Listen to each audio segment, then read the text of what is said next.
আসসালামু আলাইকুম। আমার মিয়া ভাই বুজিরা সবাই কিরম আছেন? আপনারা সামনে নতুন ভিডিও লই আইসা পড়ছি। আপনারা আবার কইবেন আপা এডি কি লইছেন? ওই যে আমার হাতের আঙ্গুল আছে না, এডি কাইটটা একটা কইরা কাইটটা তারপরে দেখুন এডি স্টিক্স বানায় জামাইরে খাওয়াইছি। জামাই কয় প্রতিদিন ভাত মাছ খাইতে খাইতে বলে হ্যাঁ ভাল লাগে না, নতুন নতুন আইটেম খাইবার চায়।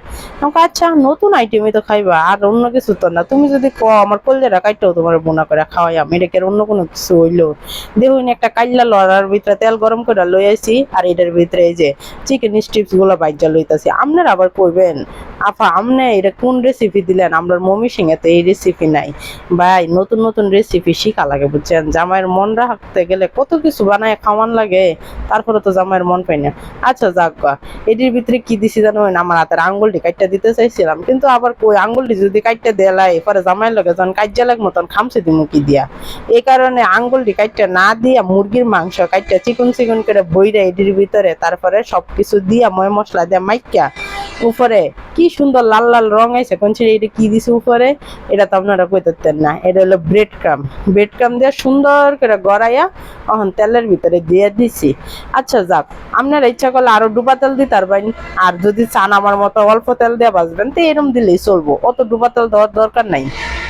কিন্তু একটা ভুল করবেন না কি জানুন, যখন নাকি কড়াইয়ের ভিতর দিবেন একবারে জালটা বাড়াই দিবেন না। যদি জালটা বাড়াই দিন তাহলে যাবো সব পুইরা, এর লেগে অল্প জালে সুন্দর করে বাজবেন। আমি এটির একটা রহস্য কই বুঝছেন। একদিন রাস্তার ভিতরে আটতাছি জামাই আমার একটা রেস্টুরেন্টে লয়ে গেছে। তখন আমি কইতাছি জামাই আমার খাওয়াও, কি খাইবা? পরে এটি দেখে আমার অনেক মন লাগছে, আমি কই কি আমার এটি কিনে দাও। আমি তো মনে করছি এটির ভিতরে না জানি কি আছে, কিন্তু পরে কামড় দিয়ে দেখি মুরগির মাংস কচ্চর কচ্চর করতেছে। আমি আল্লাহ বেটারা এইটা এরম সাজায় ছেড়ে দিছে রং সং মাইকা, এটির ভিতরে মুরগির মাংস। এলে তো আমি নিজে আমার বাসাত বানাইতারি। তো আমি ইউটিউব দেখে চেষ্টা করছিলাম, দেখেন চেষ্টা করে আমি সফলতা অর্জন করে লাইছি। দেখছেন আমি কি সুন্দর করে বানায় লাইছি। আর আপনারা কইবেন আপনি কি এত খাচ্ছেন নাকি? আপনি কড়াইটা মাজা না কড়াইটা এরকম কাল্লা কিল্লিগা। ভাই আমার বুয়া যথেষ্ট পরিমাণ ভালো, অনেক সুন্দর করে এটা হ্যাঁ কড়াই মাঝে। কিন্তু সমস্যা কি জানেন, ওই যে কয় না যে ও যখন আমার বিয়ার সময় আমার দেখতেছে আমিও কিরম আছিলাম, আর দিন যত যাইছে তখন কিরম হইছে। এই কড়াইটাও যখন নতুন আছেন তখন কত সুন্দর আছেন, অন দিন যাইতেছে অন কড়াইটা কিরম হয়ে যাইতেছে। দেখুন এই যে চিকেন স্ট্রিপস গুলা কত সুন্দর দেখা যাইতেছে। আপনারা ইচ্ছা করলে এরকম করে বানায় বানায় খাইতারবেন এবং জামাইরাও খাওয়াইতারবেন।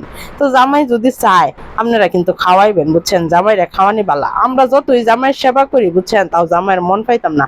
জামাই কব কি সেবা করো, নবী রাসূলের আমলে হ্যাঁ গো ওটা কত সেবা করছে স্বামীরে, কোনোদিন মুখে মুখে তর্ক করে নাই। আর তোমরা একটু কিছু হইতে না হইতে আমরা লগে তর্ক করো। তারপরে দেখবেন পুরুষ মানুষ যদি 3টা 4টা বিয়া করে লাই বউ বালা হওয়ার পর তার মানুষ পুরুষ মানুষ 3টা 4টা বিয়া করা ফরজ। আচ্ছা যাও, সবাই ভালো থাকবেন, দোয়া করবেন আমাদের জন্য।